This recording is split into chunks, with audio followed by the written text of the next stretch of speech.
Is there a time when you think you've sent out too much content? Like, is that a problem ever? Like people are wondering if they're spamming their followers. How do you think about balancing that? Do you think about We haven't, I don't think that we can send out too much content given the amount of people that are following our feed, just because I figure someone's always following, whether I'm asleep or not, someone's always going to be looking at stuff. But we host something very special called Buyer Chat, and that's where Moxie pretty much opens or breaks down the fourth wall and lets our customers and fans into our buying meetings. And we'll look at stuff that's coming out in like 2 seasons away. And Buyer Chat allows them to chime in and say, I'd prefer that shoe in a red, or I really like that blue sweater, but not with the piping. So we give them a lot of influence on our own buying decisions. So we experimented one time, and hosting them on Twitter has been great for us. We will tweet out, like, basically it's me and my phone, and I'm tweeting out twit pics like every 3 or 4 minutes or something.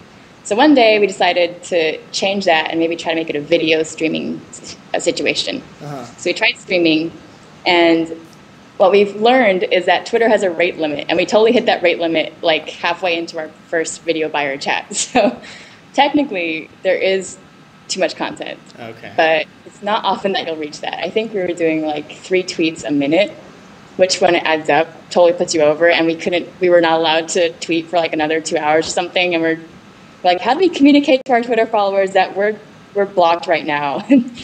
But otherwise, I think that depending on your market, if you're a very local store and you're just a mom and pop brick and mortar that's only in Palo Alto, it's probably not, you're not going to reach a lot of people if you keep tweeting on East Coast time. Yeah. But you got to think about where your market is.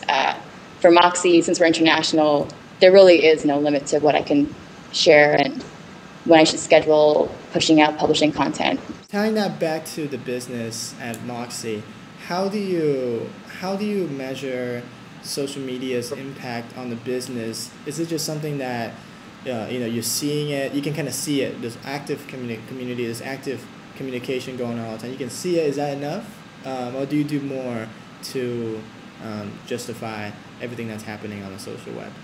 Back to the we see it.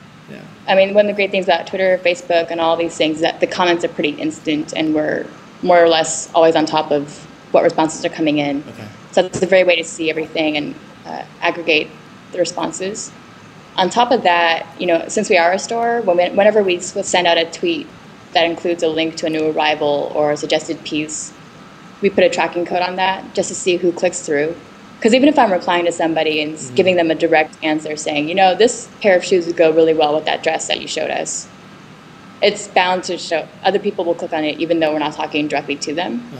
So it's good to see, what time of day things are influencing, what sort of content is trending. Like, do they like questions more? Do they like it when we share editorial more?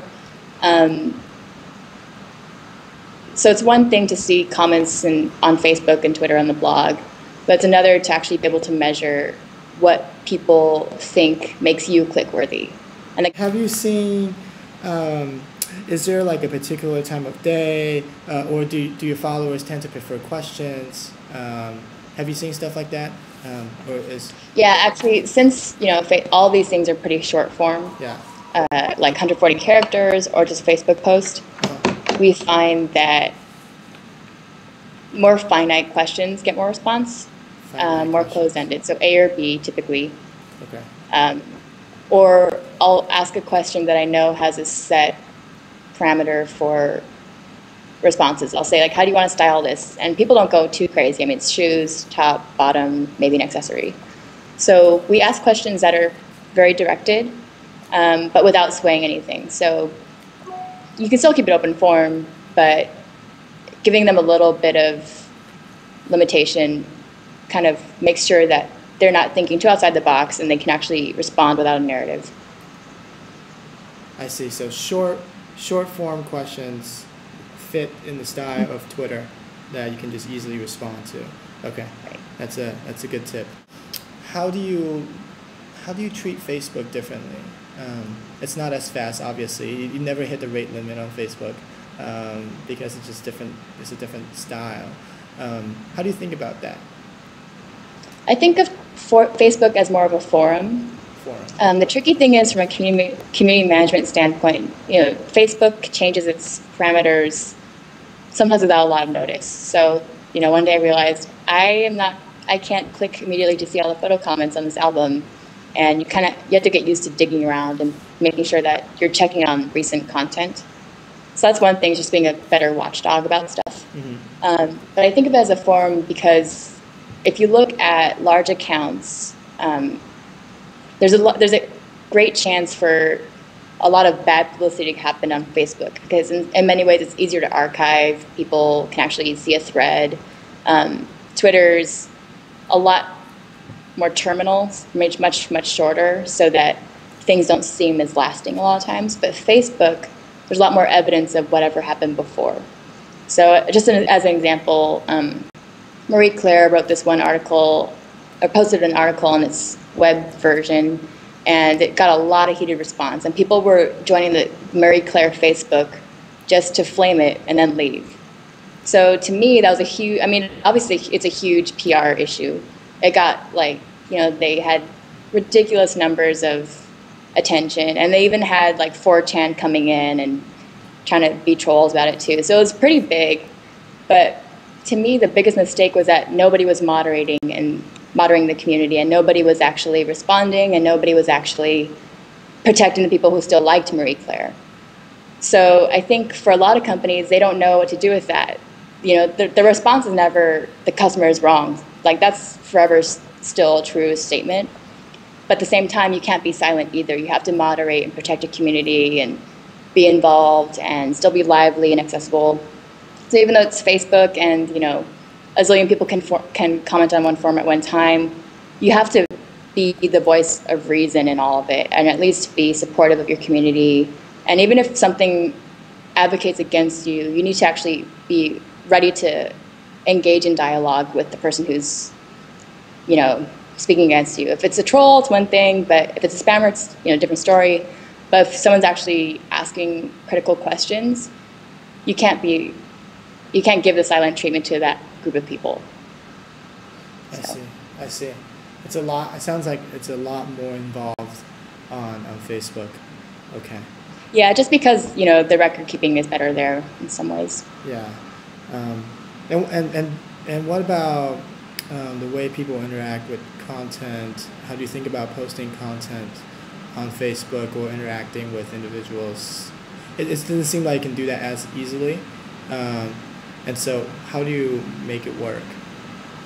I just try to time it for basically when people are on lunch period. Uh-huh. So there's 3 points in the day where people are pretty much on Facebook. When they're brushing their teeth, then when they're eating lunch, and then when their mind starts trailing off for the work day and they're about to ready to go home. So I try to hit those 3 points. Really? So it depends on which time zone the customer is in and everything. Luckily for Moxie, I can do whatever I want. But I do think that, there's been a lot of publications about, Facebook gives more priority to links, but in our experience, Moxie customers respond most to photo albums.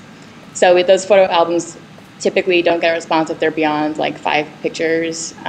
We keep it really quick and really fun to thumb through when people see it pop up in their home feed. Mm-hmm. And then everything's tracked again, so we can measure people coming through. But yeah, it's about imagery for us. Mm-hmm. For other people, more about links. Do you have any tips or just experiences that you've acquired over time about how to be a successful social media manager that you can share? I think the easiest thing, this is true for anybody doing a creative role, more traditional, arts or anything, mm-hmm. You have to have a portfolio. So if you want to get into being the social media voice for somebody, you need a blog, you need a Twitter, you need to be relatively open with your Facebook, you need to have LinkedIn, you need to have all those things in place. And you need to know where your time is worth investing in terms of making new content and what you want to align with. Vimeo will have a more indie tip to it. YouTube will always be a lot bigger and obviously more accessible. Mm-hmm. But that kind of gives you personality too, and it shows you're savvy about which tools to use. and where you are in early adopter stages and things like that. So when I say portfolio, I mean like your blog could be your living portfolio, things like that. And then obviously, like I said before, the content. So if you're good at finding content, or if you're good at producing it, always keep that going.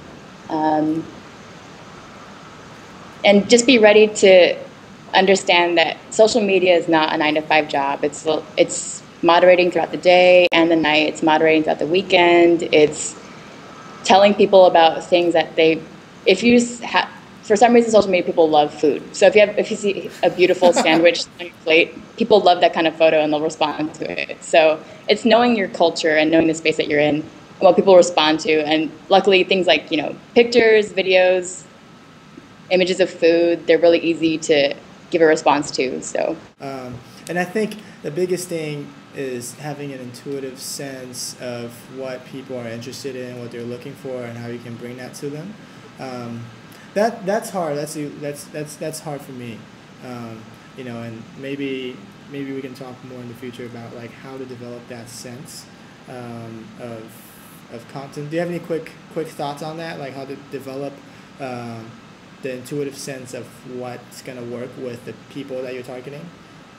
I think, well, in the space that I'm in, marketing, retail, and independent fashion, I'm just all about being ahead of the game in terms of what's new for up and coming artists and creativity and things like that. So that includes music, that includes new up and coming artists. And I'm fortunate enough that I'm in an area like physical locale where I have a network of people who are just in that space. So it comes to me, thankfully, through their Facebook feeds. It feeds into mine, and then I can share it with Moxie and be ahead of that too. I see. So you sort of have to live it, right? Yeah. I mean, that's the whole thing. The content needs to be quality and needs to be genuine. The voice has to be real. People can tell if you're just trying to emulate Kanye. If you just retweet Kanye all day, it's not going to be interesting. And for people to get in touch with you, I guess, at Moxie, at Micah May? My personal one is just Micah, Mayka. Mayka. Okay, cool. Thank you so much. Yeah, thank you too. Yeah, and take care, and I'll post this video. All right, thanks. Bye. Bye.